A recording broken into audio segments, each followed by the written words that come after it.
අයිබෝවන් පුතේ දවසේ අපේ පාඩම තමයි අප කන බොන දෑ. අපේ පරිසරයේ පාඩමේ මාතෘකාව තමයි අප කන බොන දෑ. මොනවද පුතේ අපි කන බොන දෑ කියලා කියන්නේ? අපි කන බොන දෑ කියලා කියන්නේ අපි ගන්න ආහාර නේද? ඔව් අපි විතරක් නෙමේ සත්තුත් ආහාර ගන්නවා. අපි හැමෝම ආහාර ගන්නවා නේද? අපිට කැම නැතුව ඉන්න පුළුවන්ද? බෑ නේද? හරි. එහෙනම් අපිට බඩගින්න ගැටිච්ච හැම වෙලාවකම අපි කැම ටිකක් කනවා. ඒ වගේම සෙල්ලම් කරලා ආවහම මහන්සියක් දැනුණාම වතුර ටිකක් බොනවා නේද? එතකොට බොන දේවල් ගොඩාක් තියෙනවා. කන දේවලුත් ගොඩාක් තියෙනවා නේද? මොනවාද පුතේ එහෙනම් මේ අපි ආහාරයට ගන්න දේවල්? හරි. ඔන්න මම එක දෙයක් කියනවා අපි ආහාරයට ගන්නවා පලා වර්ග නේද? ඔන්න ආහාරයට ගන්න එක දෙයක් තමයි පලා වර්ග.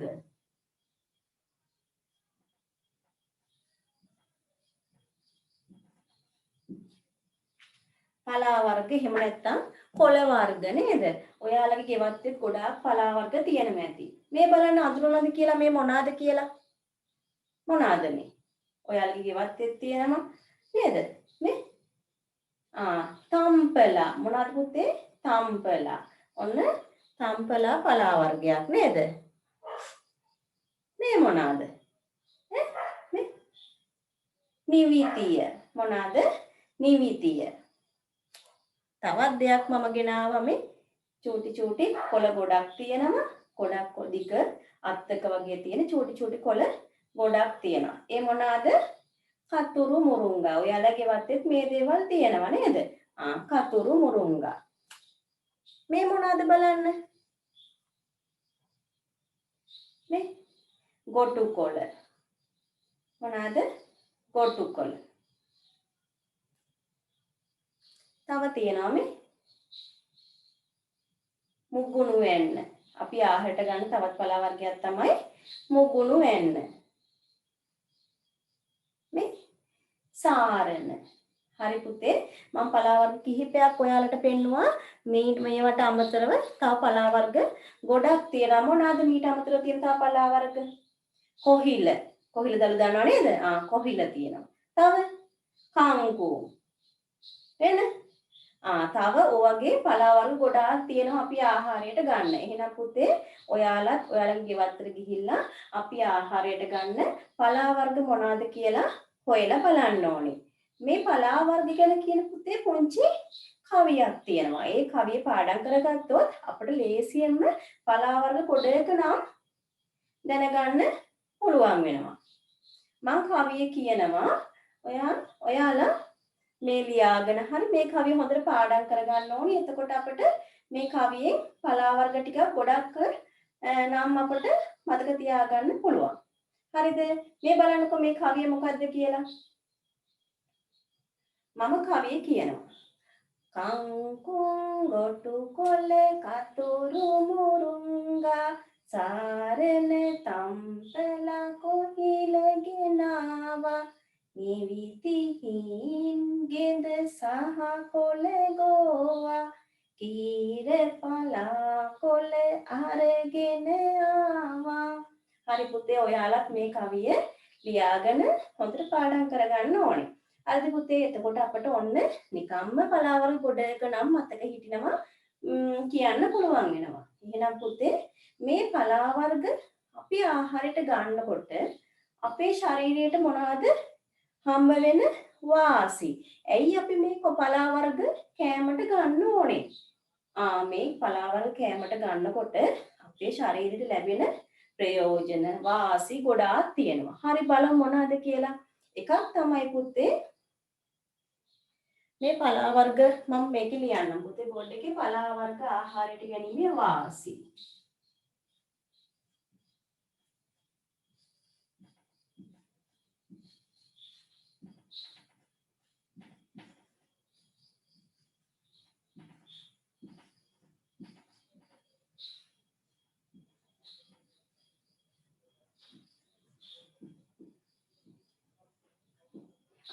පලා වර්ග ආහාරයට ගැනීම එක වාසියක් තමයි අපේ ඇස් හොඳට පේනවා. ඇස් හොඳට පේන නම් දුර පේන නම් අපි පලා වර්ග ආහාරයට ගන්න ඕනි.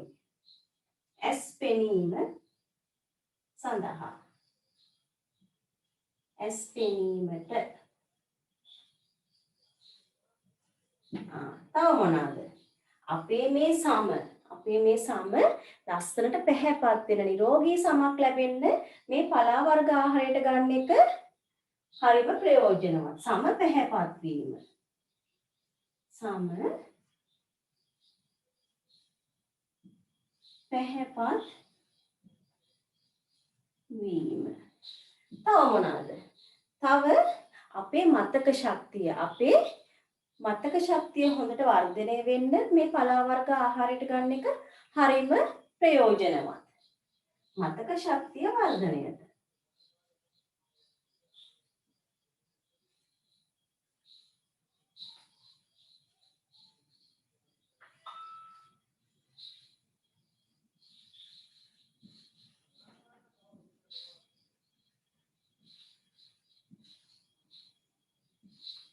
හරි.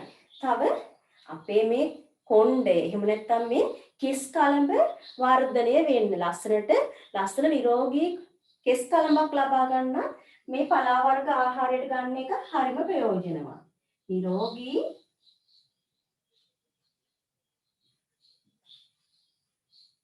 කෙස් කලඹක් ලබා ගැනීමට.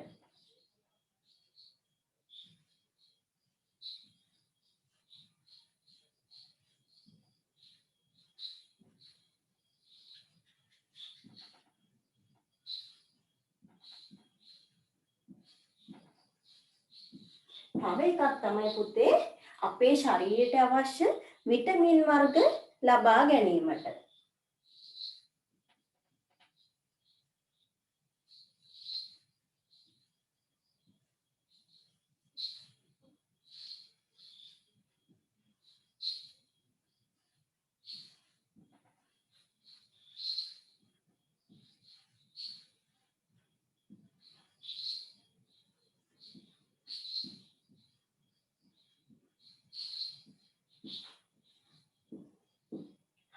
එහෙනම් පුතේ අපි කතා කරා පලා වර්ග මොනවද අපි ආහාරයට ගන්න පලා වර්ග මොනවාද ඒ පලා වර්ග ආහාරයට ගැනීමෙන් අපේ ශරීරයට සිදුවන වාසි එහෙම නැත්නම් ප්‍රයෝජන මොනවද කියලා. ආයි කියමු බලන්න පුතේ. පලා වර්ග ආහාරයට ගැනීමේ වාසි තමයි ඇස් පෙනීමට, සම පැහැපත් වීමට, මතක ශක්තිය වර්ධනයට, නිරෝගී කෙස් කලඹක් ලබා ගැනීමට, ශරීරයට අවශ්‍ය විටමින් වර්ග ලබා ගැනීමට. හරි පුතේ. එහෙනම් අපි මේ පලා වර්ග ආහාරයට ගන්න එක හරිම ප්‍රයෝජනවත්.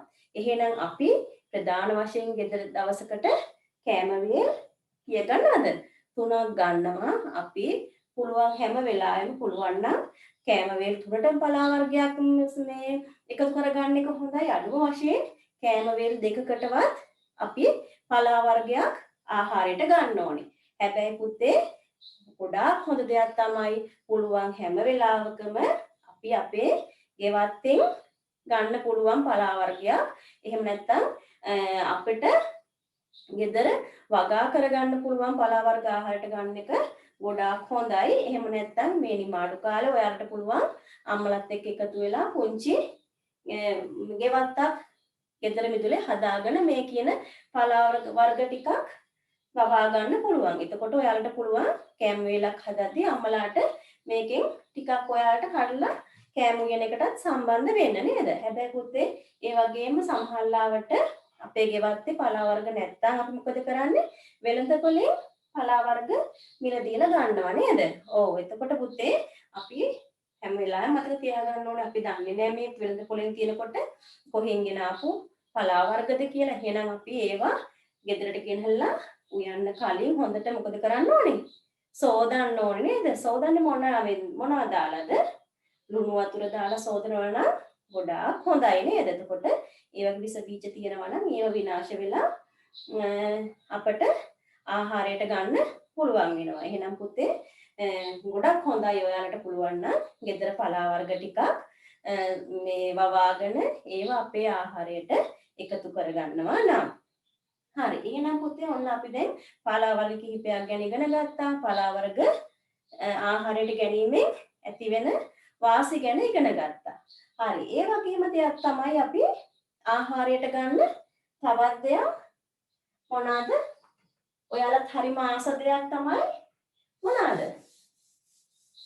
පළතුරු. පළතුරු කන්න ඔයාලා හැමෝම ආසයිනේ. සත්තුත් ගොඩක් ආසයි. සමහර සත්තු පළතුරුමයි ආහාරයට ගන්නෙ නේද? එහෙනම් ඔන්න අපි ආහාරයට ගන්න තවත් දෙයක් තමයි පළතුරු නේද? හරි. බලමු පුතේ අපි මම පුංචි වීඩියෝ එකක් ඔයාලට පෙන්නනවා. ඒක හොඳට බලන්න මොනවාද මේ තියෙන පළතුරු කියලා. අපි ආහාරයට ගන්න තවත් දෙයක් තමයි පළතුරු. මම පුංචි වීඩියෝ එකක් පෙන්නනවා. ඒක හොඳට බලන්න ගොඩක් දේවල් ඒකේ තියෙනවා.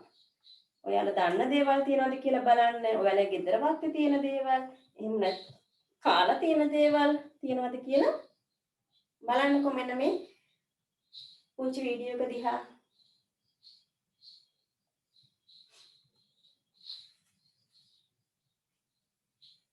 බලන්නකෝ.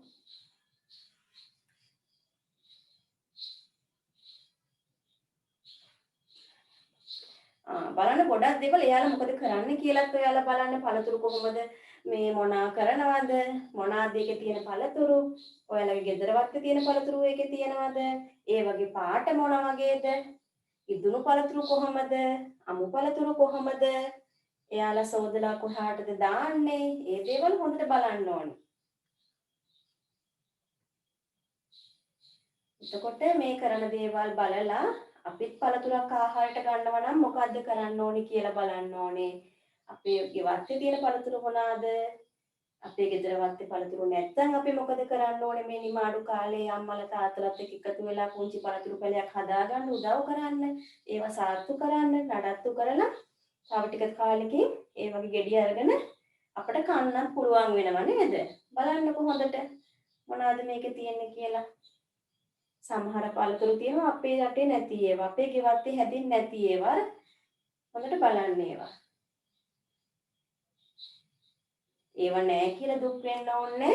අපේ ගෙවල් වල ගෙදර වත්තේ හරිම පෝෂ්‍යදායී හොඳ පළතුරු තියෙනවා. හරිම විටමින් ගොඩක් තියෙන, ශරීරයට ප්‍රයෝජන ගොඩක් හම්බ වෙන පළතුරු ගොඩක් තියෙනවා. ඒවා අපිට පහසුවෙන් හොයා ගන්න පුළුවන්. හරි. ඔයාලා වීඩියෝ එක දැක්කද?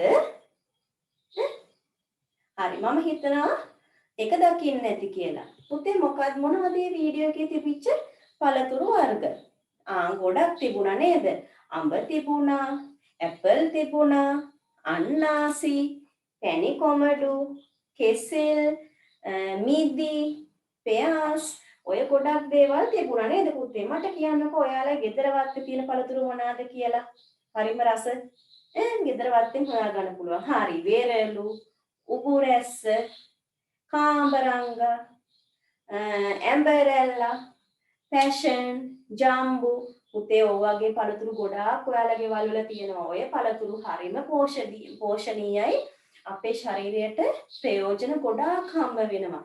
ඒ වගේම සමහර පළතුරු පුතේ මේක තිබුණා ස්ට්‍රෝබෙරි නේද?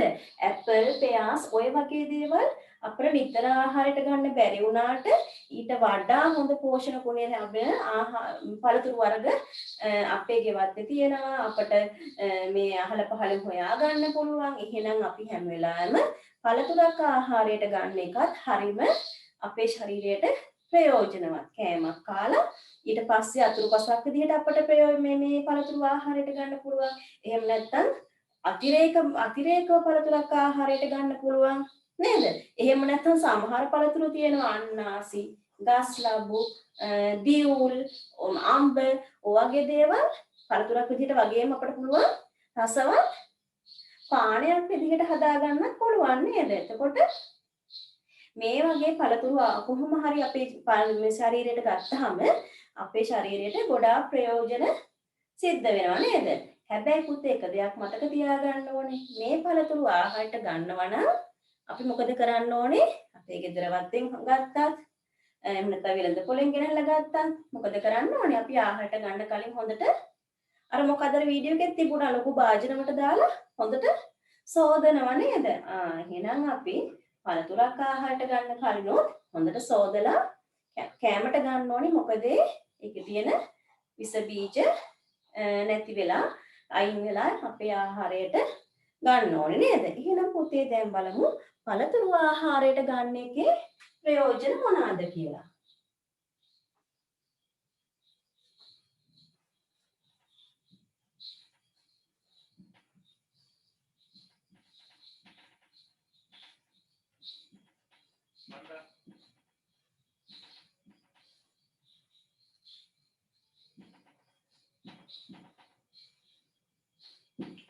එකක් තමයි පළතුරු ආහාරයට ගන්න එක ප්‍රයෝජනයක් තමයි අපේ ආහාර හොඳින් ජීර්ණය වෙනවා. මොකක්ද ජීර්ණය වෙනවා කියලා කියන්නේ? හොඳට දිරනවා නේද? ආහාර ගත්තාම හොඳට ශරීරයට උරා ගන්න මේ පළතුරු වලින් අපිට හම්බෙන්න එක ප්‍රයෝජනයක්. ආහාර ජීර්ණයට.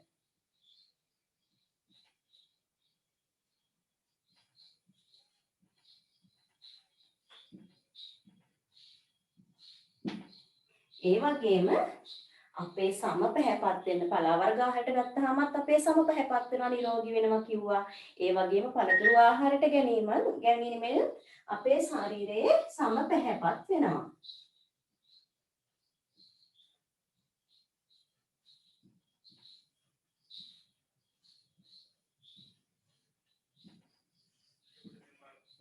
හරි. ඒ වගේම තව මොනවාද?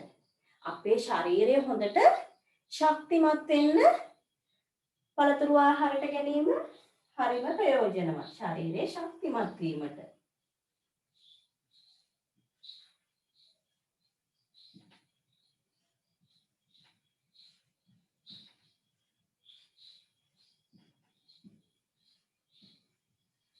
ඒ වගේම ශරීරයට අවශ්‍ය විටමින් වර්ග ලබා ගන්නත් මේ පළතුරු ආහාරය හරිම වැදගත්.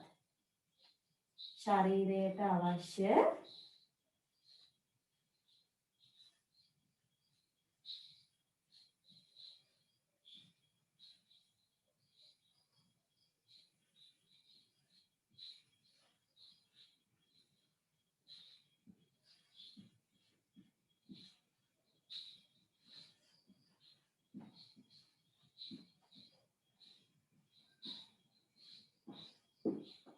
ඒ වගේම වෙන මොනවාද?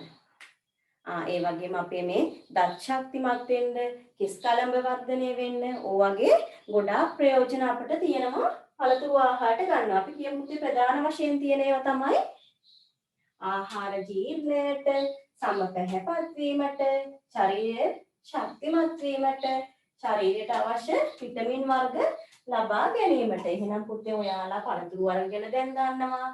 ගෙවත්තේ තියෙන පළතුරු මොනවාද කියලා දන්නවා.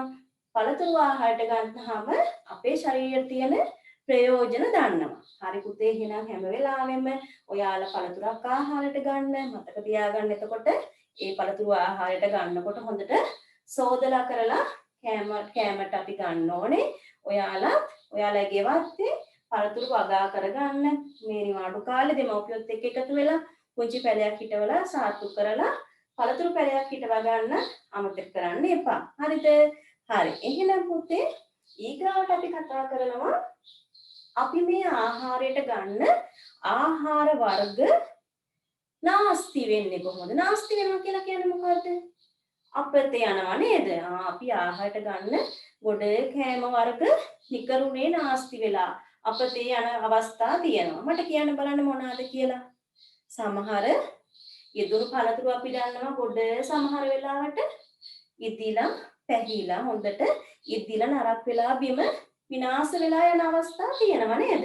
ඒ වගේම ඔය කොස් දෙල් වගේ දේවලුත් අපි ප්‍රයෝජනයට ගන්න නැතුව නිකන් කුණු වෙලා අපත යන වෙලාවල් තියෙනවා නේද? අපිට පුළුවන් මේ වගේ දේවල් මොකද කරන්න පුළුවන්? කල්පවත්තා ගන්න පුළුවන්. දැන් ඔන්න කොස් තියනකොට දෙල් තියනකොට අපිට හැමදාම කොස් කන්න එහෙම කන්න බැහැනේ. එහෙනම් අපිට පුළුවන් හැමදාම කොස් තියනවද? නැහැ. නැති කාලවල වලට ආහාරයට ගන්න ඒවා වේලලා කල් තියාගන්න පුළුවන්. ඊට පස්සේ අපිට නැති කාලවල වලට කොස් හැම ප්‍රයෝජනයට ගන්න පුළුවන් නේද? මට කියන්න සමහරට පුතේ ඔයාලා දන්නවද මේ අපිට දැන් ඕනි තරම් කෑම තියෙනවා කන්න මම දන්න ඔයාලා කෑම ඔන්න දැන් දවල්ට කෑම එක ගෙනාවට පස්සේ මොකද කරන්නේ අපෝ ඇති කියලා ඉතුරු කරනවා දැන් ගෙදර ගිහිල්ලා ඉතුරු කෑම එක කන්න පුළුවන්ද බෑ නේද ඔන්න සතෙක් ඉන්නවනම් බල්ලෙක් පූසෙක් ඉන්නවනම් එයාලට දෙන්න පුළුවන් එහෙම නැත්නම් අපි මොකද කරන්නේ ඒ කෑම ටික විසි කරලා දානවා නේද ඒක හරීම අපරාධයක් මොකද දන්නවද පුතේ මේ ලෝකේ සමහර රටවල් තියෙනවා ඔයාලා වගේ පුංචි ළමයින්ට කෑම චුට්ටක්වත් හම්බෙන්නේ නැති අය සමහර අයට හරිම ලෙඩ ගොඩයි. එතකොට එයාලට කෑම නැතුව එයාලා සමහර ළමයි මැරිලා යනවා. සමහරට ඔයාලා පින්තූර දැකලා ඇති. ඒක නිසා අපි හැම වෙලාවෙම අපට අවශ්‍ය කෑම ඇති ප්‍රමාණයට බෙදා ගන්නට ඕනේ. එහෙම නැත්නම් අපරාධ නිකරුණේ නාස්ති වෙලා යනවා නේද? එහෙනම් අපි අපේ ගෙදර දෙන්නෙක් ඉන්නවා නම් එහෙම නැත්නම් තුන් දෙනෙක් ඉන්නවා නම් උයනකොට මොකද කරන්න ඕනේ? අපි ගෙදර ඉන්න කට්ටියට ඇති වෙන්න විතරක් කෑම උයන්න ඕනේ. ඔන්න තුන් දෙනෙක් ඉන්නවා නම් අපි පස් දෙනෙකුට විතර උයලා හරියනවද? නැහැනේ මොකද තුන් දෙනා කෑම අරගෙන ඉවරට පස්සේ ඉතුරු කෑම ටික අපිට නිකරුණේ විසි කරලා දාන්න වෙනවා. එහෙනම් ඒක හරිම අපරාධයක්. එහෙනම් අපි ආහාර නාස්ති වෙන්න පුළුවන් ක්‍රමයක් තමයි පම්මනට වඩා අපේ ගෙදර ඉන්න ප්‍රමාණයට වඩා ආහාර උයනවා නම් ඔන්න ඒක ආහාර නාස්ති වෙන එක විදිහක්. තව විදිහක් තමයි පුතේ ආහාර නරක් වෙනවා. ආහාර නරක් වුණාම ආහාර නාස්ති වෙලා යනවා. ඒ කියන්නේ පුතේ අපි දැන් පොළට ගියා නම් පොළට ගිහිලා එළවලු ගෙනාවට පස්සේ ඔන්න අපි ටික දවසක් තියන් ඉඳි මොකද වෙන්නේ? නරක් වෙලා යනවා. එතකොට අපිට මොකද කරන්න වෙන්නේ? නරක වෙච්ච ආහාරට ගන්න පුළුවන්ද? බැහැනේ. එහෙනම් ඔන්න අපි ඒ ටික විසි කරලා දාන්න වෙනවා. එහෙනම් ඒක හරි අපරාධයක්. එහෙනම් අපි මොකද කරන්න ඕනේ? එක සතියකට නම් ඔන්න ඒ සතියට ඇති වෙන ප්‍රමාණය විතරක් එළවලු ගෙනලා තියා ගන්න ඕනේ. ආහාර ගෙනලා තියා ගන්න ඕනේ. එහෙම නැත්නම් නිකරුණේ විසි කරන්න යනවා. එතකොට අපි දැනගන්න මේ වගේම ඉස්සරෝම නරක වෙන්න වැඩියෙන් නරක වෙන්න පුළුවන් දේවල් ටික ඉක්මනට උයලා ආහාරයට ගන්න අපි පුරුදු වෙන්න ඕනේ. එතකොට ඒකෙන් ආහාර නාස්ති වෙන එක අපට වළක්වා ගන්න පුළුවන්. තව මොනවාද? තව මොනවද පුතේ? ආහාර අපිරිසිදු වීම නිසා ආහාර නාස්ති වෙනවා. ඒ කියන්නේ මොකද්ද? ඒ හිතන්නකෝ අපි සමහර ඒවා ඔන්න මේ අල කියලා හිතන්නකෝ අල මඤ්ඤොක්කා ඔය වගේ දේවල් වල ගොඩාක් මොකද වෙලා තියෙන්නේ? පස් ගෑවිලා මඩ ගෑවිලා තියෙනවා. එතකොට ඒවා ටික දවසක් වැඩිපුර තිබුණාම අර ආහාරවලට ඇතුලේ අලවලට පස් මඩ එකතු වෙලා අපිට විසි කරන්න වෙනවා. එතකොට ඒක ආහාර නිකරුණේ නාස්ති වීම. ඒ වගේම තව දෙයක් තමයි ආහාර දැන් අපට ඕනි එළවලු පළතුරු ඔය වගේ දේවල් අපිට හැමදේම අපේ ගෙවත්තෙන් වටපිටාවෙන් ගන්න පුළුවන්ද? බෑනේ සමහරට වෙනම ප්‍රදේශ තියෙනවා. ඒ ආහාර නිෂ්පාදනය කරන වෙනම ප්‍රදේශ තියෙනවා නේද? එහෙනම් පුතේ එතකොට ඒ ප්‍රදේශවල ඉඳලා අපේ ප්‍රදේශවල වලට ඒ ආහාර මොකද කරන්න ඕනේ? ප්‍රවාහණය කරන්න වෙනවා නේද? එතකොට සමහරවිට මේ ප්‍රවාහණයේදී තැලිලා පොඩි වෙලා අපට ආහාර විසිකන තක්කාලි ලීක්ස් ඔය වගේ දේවල් ප්‍රවාහණයේදී පොඩ නිකරුණේ විසි කරන්න වෙනවා. මොකද තැලිලා පොඩි වුණාම ආහාරයට ගන්න බැරි නිසා ඔය දේවල් අපට විසි කරන්න සිද්ධ වෙනවා. ඒ වගේම පුතේ එක එක සත්තු ඉන්නවා ආහාර නරක කරන. අපි කෑම පිඟානක් බෙදලා ඔන්න වහන්න නැතුව එහෙම මේසුකින් තියා තිබ්බහම ඔන්න පූසෙක් ඇවිල්ලා කන්න පුළුවන්. එහෙම නැත්නම් මීයක් ඇවිල්ලා කන්න පුළුවන්. කැරපොත්ති, මැස්සෝ වගේ ඇවිල්ලා කෑම එකේ වැහුවොත්. එහෙම දැන් පූසෙක් කෑවට පස්සේ ඒ කෑම එක අපිට කන්න පුළුවන්ද? බැහැනේ. එතකොට අපිට වෙනවා ඒක විසි කරලා දාන්න නේද? එක්ක සත්තුන්ටම කෑම කන්න දෙන්න වෙනවා. එතකොට ඒකත් අපිට ආහාර නාස්ති වීම. ඒකත් නිකරුණේ අපට කෑම ටික විසි කරන්න වෙන එක නාස්ති වීම. ඒ වගේම තව ආහාර තියෙනවා. අපි කඩේට ගියාම ගන්නකොට පැකට් එකක් කියලා හිතන්නකෝ අපි. ඒ වගේම බෝතල් කරපු ආහාරයක් කියලා හිතන්නකෝ. අපි හැම වෙලාවෙම දැනගන්න ඕනේ කල්ලිකුත් වීමේ දිනය බලන්න. එහෙම නැත්නම් කල්ලිකුත් වීමේ දිනය වෙනස් වෙලා නම් පහුවෙච්ච එකක් නම් ඒක මොකද වෙලා තියෙන පුළුවන් ඒක ඇතුලේ තියෙන ආහාරය උස්සෙවිලා නරක් වෙලා පණුව හැදිලා ඔය වගේ දේවල් වෙන්න පුළුවන්. ඔයාලට වෙලා තියෙනවද? ඔව් වෙලා තියෙනවා නේද? එතකොට ඒකත් නිකරුණේ ආහාර විසි කරන්න සිද්ධ වෙන නාස්ති වෙන එක ක්‍රමයක් තමයි කල්ලිකුත් වීම නිසා කියන එක. තව එකක් තමයි පුතේ ඔයාලා දැකලා තියෙන විශේෂයෙන් ධාන්‍ය වර්ග. ධාන්‍ය වර්ග කියලා කියන්නේ ඇට වර්ග නේද? මොනවාද? කඩල, මුං ඇට, කව්පි, පරිප්පු, හාල්, ඔය වගේ දේවල් වල පුංචි පුංචි සත්තු. එහෙම නැත්නම් ගුල්ලෝ කියලා කියන්නේ අපි ගුල්ලෝ ඉන්නවා නේද? එතකොට ඒකෙනුත් අපට එයාලා ආහාර නරක වුණාට පස්සේ ආහාර විසි කරන්න වෙනවා. ඒකත් ආහාර නාස්ති වීමක්. ඒක නිසා අපි මේ දේවල් පරිභෝගයට ගන්නකොට අපට ඇති ප්‍රමාණය අපි අරගෙන ඇති ප්‍රමාණය විතරක් මිලදීලා අරගෙන ඒ වගේ වුණාට පස්සේ ආය අපට වෙනම විදිහට ගෙදරට ගේන්න පුළුවන් නේද? එතකොට ඔන්න දැන් ඔයාලා ගොඩක් දේවල් දන්නවා, පළතුරු වර්ග ගැන දන්නවා, පලා වර්ග ගැන දන්නවා, ඒ වගේම අපේ ශරීරයට තියෙන වාසි ගැන දන්නවා, ඒ වගේම ඔයාලා දන්නවා ආහාර අපතේ යන විදිහත් මොනවාද කියලා නේද? හරි. පුතේ මේ ආහාර අපි ගන්න ආහාර නිකම්ම අපට හම්බ වෙනවද? දැන් ඔන්න ඔයාලට නම් ගෙදර ගිය ගම ලොකු කෑම එකක් තියෙනවා, රස කෑම එකක්. ඔයාලා ඉක්මනට කනවා. චුට්ටක්වත් හිතුවද මේ කෑම එක අපට හම්බ වෙන්නේ කොහොමද? මේ කෑම හදන්න කවුද මහන්සි වෙලා තියෙන්නේ? එහෙම කියලා චුට්ටක් හරි හිතුවද? කවුද අපට බත් දෙන්නේ? බත් දෙන්නේ අම්මා නේද? එහෙනම් අම්මට එකපාරට පුළුවන් මේ බත් දෙන්න.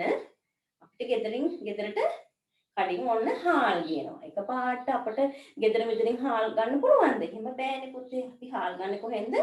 වී වලින් නේද? එහෙනම් පුතේ මේ වී ගන්නකොට කුඹුරේ වැඩ කරලා මහන්සි වෙලා අවුවට වැස්සට තෙමිලා වී මුලින්ම අස්වැන්න ගන්න ගොඩේ මහන්සි වෙන පිරිසක් ඉන්නවා. ගොවියෝ කියලා කියන්නේ පුතේ අපි එහෙනම් වී වගා කරන ගොවියෝ ගොඩේ මහන්සි වෙන කට්ටියක් තමයි අපට ආහාර සපයන්නේ.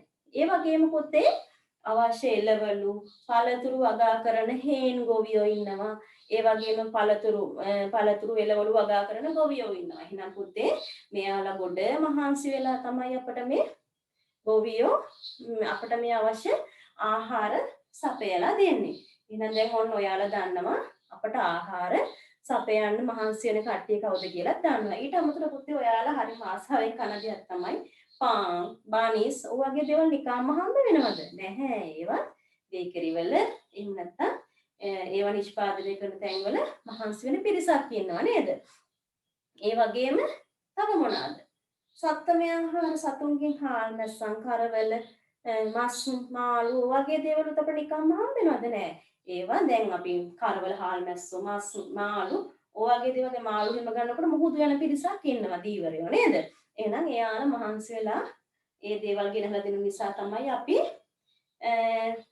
ප්‍රයෝජනෙට ගන්න. එහෙනම් ඔන්න ආහාර සොයලා අපේ ආහාර නිෂ්පාදනයේට මහන්සි වෙන පිරිසක් ඉන්නවා කියලා ඔයාලා දැනගන්න ඕනේ. එයාලා කවුද කියලා මතක තියාගන්න ඕනේ. හරිද?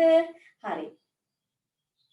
දැන් පුතේ දැන් අපි කතා කරන තව දෙයක් තමයි මේ ආහාර සමහර ආහාර එහෙම නැත්නම් ආහාර වැඩිපුර ගත්තාම අපට ඇති වෙන රෝග මොනවද කියලා. මොනවාද මේ අපට ඇති වෙන රෝග? එකක් කියන්නේ ඔන්න පොඩ මහත් වෙන කට්ටිය ඉන්නවා. ඔය අධික තරබාරු කියලා කියන්නේ මොකද? මහත නේද? ආහාර පොඩ අපි ගන්නවා නම් පොඩ මහත් වෙනවා. මහත් වෙන එක හොඳයිද? නැහැ නේද? ඒක අපේ ශරීරයට දරා ගන්න බැරි වෙනවා නේද? එහෙනම් අධික තරබාරුව ආහාර වැඩිපුර ගත්තට පස්සේ හැදෙන එක රෝගී තත්ත්වයක් නේද? ඒ වගේ දැන් ගොඩ ගත්තාම ආහාර මහත් වෙනවා. එතකොට හරියට ආහාර නැත්තම් ගොඩ කෙට්ටු වෙනවා. එහෙම නැත්තම් මන්ද පෝෂණය කියලා කියන පුතේ හරිය ආහාර වේලක්, පෝෂණීය ආහාර වේලක් හම්බ වෙන්නේ නැත්තම් කැවෙන්නේ නැත්තම් අපට විවිධ ලෙඩ හදනවා. මේ ගොඩ මේ ශරීරේ පවත්වාගෙන යන්න බැරි තරම් කෙට්ටු වෙලා එන්න ඒකත් රෝගී තත්ත්වයක් මන්ද පෝෂණය හැදෙනවා. ඊට පස්සේ ඒ වගේම තමයි පිළිකා. අහලා තියෙනවද ඔයාලා? පිළිකා හැදෙන්න පුතේ ප්‍රධානම දෙයක් තමයි ෂණික ආහාරයට ගන්න එක. ඒ කියන්නේ ඉක්මනින් කන්න ඕනි දේවල්. ඔයාලා ඔය ආසාවෙන් කන නූඩල්ස් වර්ග, සුප් කැට වර්ග, ඒ වගේම සොසේජස් වගේ දේවල් වැඩිපුර ආහාරයට ගන්න හොඳ නැහැ. ඒ වගේ කෘත්‍රිම දේවල් නේද? ස්වභාවිකව හදින්න නැති කෘත්‍රිම දේවල් තියෙනවා. ඒවා අපේ ශරීරයට සමහරලාට අහිතකර වෙලා පිළිකා වගේ භයානක රෝග හැදෙන්න පුළුවන්. ඒ වගේම පුතේ ඔන්න සමහර ආහාර තියෙනවා කෑවහම මොකද වෙන්නේ? බඩ රිදෙනවා නේද? බඩ රිදිලා වම්බනේ යනවා. නිතර ටොයිලට් එකට යන්න වෙනවා. ඒ කියන්නේ පුතේ සමහර ආහාර තියෙනවා නරක ඔන්න කල්ලිකුත් වෙලා තියෙනවා නම් ආහාරට ගත්තොත් ඔන්න ඔය වගේ දේවල් සිද්ධ වෙනවා. එතකොට ඔන්න බඩේ අමාරුවත් ආහාර නිසා හැදෙන එක රෝගී තත්ත්වයක්. තා මොනවාද? අධික විදිහට මහත් වෙනවා කිව්වා වගේ පුතේ අධික විදිහට බර වැඩි වෙනවා. අපිට බර තියෙන්න ඕනි අපේ ශරීරයේ මහතට හරියන බරක් නේද? එහෙනම් ඕනිවට වඩා බර වැඩි වුණාම අපේ ශරීරය පවත්වාගෙන යන්න අපහසුයි. එතකොට අධික බර වැඩි වීමත් මේ ආහාර පුරුදු හරියට ආහාර ප්‍රයෝජනයට ආහාරයට ගන්න නැති වුණාම ඇතිවෙන අහිතකර තත්ත්වයක්. ඒ වගේම පුතේ තව මොනවාද? දියවැඩියාව කියලා කියන්නේ දියවැඩියාවත් අධික විදිහට පිටි වර්ග, සීනි වර්ග ආහාරයට ගත්තාම පැණි රස වර්ග ආහාරයට ගත්තාම දියවැඩියාවත් ඔන්න හැදෙන තවත් නරක පුරුද්දක් නිසා ඇතිවෙන තත්ත්වයක්. ඔන්න පුතේ ඔයාලා එහෙනම් ආහාර වැරදි විදිහට පාවිච්චි කරාම ආහාර වැරදි විදිහට ගත්තාම ඇතිවෙන රෝග මොනවාද කියලා දන්නවා. තව එකක් මතක් කරන්න ඕනේ. සමහර අයගේ දත් එහෙම නේද? මොකද වෙලා තියෙන්නේ? අපි කියන්නේ පණුව කාලා කියලා. දත් දිරලා තියෙනව නේද? එහෙනම් මොකද වෙලා තියෙන්නේ? හරියට දත් කෑම කාලා හරියට දත් මැදපු නැතුවම තමයි එහෙම වෙලා තියෙන්නේ නේද? එහෙනම් ඔන්න ඔයාලා ආහාර නිසා ආහාර වැරදියට පාවිච්චි කරලා ආහාර වැරදියට අරගෙන ඇතිවෙන ලෙඩ රෝග ගැනත් ඔයාලා දන්නව නේද? එහෙනම් පුතේ මේ කියන ලෙඩ රෝග වලින් වැළකෙන්න නම් පරිස්සම් වෙන්න නම් ආරක්ෂා වෙන්න නම් මොනවාද අපිට කරන්න පුළුවන්? අපි ඕකත් ඉගෙන ගන්න ඕනි දැනගන්න ඕනි. එහෙනම් මොනවාද? එහෙනම් පුළුවන් හැම වෙලාවකම අපේ ගෙවත්තෙන් හොයාගන්න එළවලු පරතුරු වගේ ආහාර ප්‍රයෝජනයට ගන්න ඕනි. ඒව ගන්න හැම වෙලාවකම හොඳට සෝදලා කරලා කන්න ඕනි. ඒ වගේ තියෙන විස බීජ නැති කරලා කන්න පුරුදු වෙන්න ඕනි. ඔන්න එකක් තමයි එතකොට ආහාර නිසි විදිහට පිරිසිදු කරලා ප්‍රයෝජනයට ගන්න ඕනි. එතකොට තව සත්තු කාලා දාලා තියෙන පළතුරු කන්න හොඳ නැහැ. අපි ආසාවට අඹ හැම සමහරවට සත්තු කාලා තියෙද්දි පැත්තක් ඔන්න හොඳයි කියලා කන්න හදනවා. එහෙම කන්න හොඳ නෑ පුතේ. මොකද සත්තුන්ට විවිධ ලෙඩ තියෙන්න පුළුවන්. එතකොට එයාලගේ විස බීජ ඒවට එකතු වෙලා අපේ ශරීරයට ඇතුල් වෙන්න පුළුවන්. ඒක නිසා සත්තු කාලා තියෙන ආහාර අපිට ප්‍රයෝජනයට ගන්න හොඳ නෑ. වෙන මොනවාද? ආහාර කෑවට පස්සේ අනිවාර්යෙන් දත් හොඳින් පිරිසිදු කරගන්න ඕනේ. අපි රෑ හැම අනිවාර්යෙන් මොකද කරන්න ඕනේ? දත් මදින්න ඕනේ. මොකද කෑමක් කාලා අපි රෑට නිදාගත්තොත් එහෙනම් පැය ගාණක් අපේ දත් ඇතුලේ ඒ දේවල් කෑම රැඳිලා තියෙනවා. එතකොට අපේ දත් නරක් වෙනවා, දිරනවා. ඒක නිසා අපි අනිවාර්යෙන් දත් හොඳින් මැදලා ආහාරයෙන් ගත්තට පස්සේ හොඳට දත් මදින්න මුඛය කට හොඳට පිරිසිදුව තියාගන්න ඕනේ. ලෙඩ වලින් ආරක්ෂා කරගන්න නම්. තා මොකද්ද? පුළුවන් තරම් ක්ෂණික ආහාර ඉක්මනින් හදලා කන්න පුළුවන් ආහාර කෑමෙන් වළකින්නට ඕනේ. හරි පුතේ, එහෙනම් ඔයාලා දවසේ ගොඩ දේවල් ඉගෙන ගත්තා. ඔයාලට එහෙනම් මම අවසාන වශයෙන් උත් කියනවා පුතේ මේ නිමාඩු කාලේ පුළුවන් හැම වෙලාවකම ගෙදර වත්තේ එළවලු ටිකක්, පළතුරු ටිකක්, පලා වර්ග ටිකක් පවා ගන්න. පුංචි ඔයාලට උදව් කරන්න අම්මලා ඉන්නවා, තාත්තලා ඉන්නවා නේද? ඒ වගේම පුළුවන් හැම වෙලාවකටම ආහාර වලට පළතුරු, පලා වර්ග වගේ දේවල් එකතු කරගන්න ඔයාලට උදව් වෙන්න පුළුවන්. ඒක අපේ ශරීරයට ගොඩාක් ප්‍රයෝජනවත් වෙනවා. එහෙනම් පුතේ මම ඔයාලට පොන්චි පැවරුමක් දෙනවා. හරිම ආසාවෙන් ඔයාලට කරන්න පුළුවන්. ඔයාලා විසිල් බෝඩ් එකක් අරගෙන ලොකු පළතුරු වට්ටියක් අඳින්න ඕනේ. හරිද? පුළුවන්ද? අම්මලා තාත්තලාගේ උදව් ඇතුව පළතුරු වට්ටියක් ඇඳලා ඔයාලට පුළුවන් ලස්සන පළතුරු ගොඩ ලොකුවට වට්ටිය පිරෙන්න ලොකුවට අඳින්න. ලොකුවට ඇඳලා ලස්සන පාට දැන් අඹ නම් ඉදිච්ච අඹයක් නම් මොන පාටයිද? කහ පාටයි. ගස් ලැබු මොන පාටයිද? කහ පාටයි. අමු ගස් ලැබු ගෙඩිය කොළ පාටයි නේද? ඔයාලට පුංචි වැඩක් තියෙනවා. ඕ පාට කොළ ගන්න පුළුවන් ඩිමයි කොළ, සබන් කොළ ඕ වගේ දේවල් අරගෙන චූටිවට ඉරලා අර පළතුරු ලස්සනට අලවන්න ඕන. එතකොට ලස්සන ඔයාලා ඇඳපු ලස්සන චූටි කොළ ඉරලා අලවපු කොලාජ් ක්‍රමයට කියලා කියන්නේ. එහෙම හදපු ලස්සන පළතුරු වට්ටියක් ඔයාලා නිර්මාණය කරන්නට ඕනේ. තවත් එකක් තියෙනවා. ඔන්න තවත් ලොකු වට්ටියක් අඳිනවා. වට්ටියක් ඇඳලා ඔයාලගේ ගෙදර වාතේ තියෙනවනේ විවිධ පලා වර්ග අපි මුලින් මතක් කරගත්තේ. අන්න ඒ පලා වර්ග පොළ ටිකක් හොයාගෙන ඇවිල්ලා හිතමුකෝ දැන් ලොකු වට්ටියක් ඇඳලා තියෙනවා. ගොටුකොළ ටිකක්. ගොටුකොළ ගහක් තියෙනවා. ඒක ලස්සනට සිලෝ ටේප් ගහලා හරි ගම් වලින් හරි ලස්සනට අර පළතුරු මේ වට්ටිය පිරෙන්න අලවන්න ඕනේ. ඒකේ නිවිතිය, සාරණ, තව ගෝවා ඔයගේ පළතුරු මේ සමාවෙන්න මේ පලා වර්ග වට්ටිය පිරෙන්න අලවන්න ඕනේ. පුළුවන් නේද? හරි. ඔන්න එහෙනම් දෙකක් ඔන්න වැඩ දුන්නා. තවත් වැඩක් දෙනවා. ඒක නම් අම්ලත් එක්ක තුලා කරන්න ඕනේ එක. අම්ලට කියලා රසවත් පළතුරු පානයක් හදා ගන්න ඕනේ. හදලා රසයිද කියලා බලන්න ඔන්න බොන්න ඕනේ. හරිද? පුළුවන්ද? ඒ වගේම පලා වර්ග වලින් මේ මැල්ලුමක් හදන්නත් අම්මලාගේ උදව් ඇතුව ඔයාලා ආහාරයට ගන්න මැල්ලුමක් හදා ගන්නත් ඕනේ. හරිද? ඔන්න වැඩ 4ක් දුන්නා. උන්ච ඔයාලට දේසියෙන්ම ආසාවෙන් කරන්න පුළුවන් වෙයි කියලා මම හිතනවා. එහෙනම් පුතේ අද අපේ පාඩම අප ආහාරයට ගන්න දේවල්, අපි කන බොන දේවල් ගොඩාක් ඉගෙන ගත්තා. උන්ච ඔයාලට ආයුබෝවන්.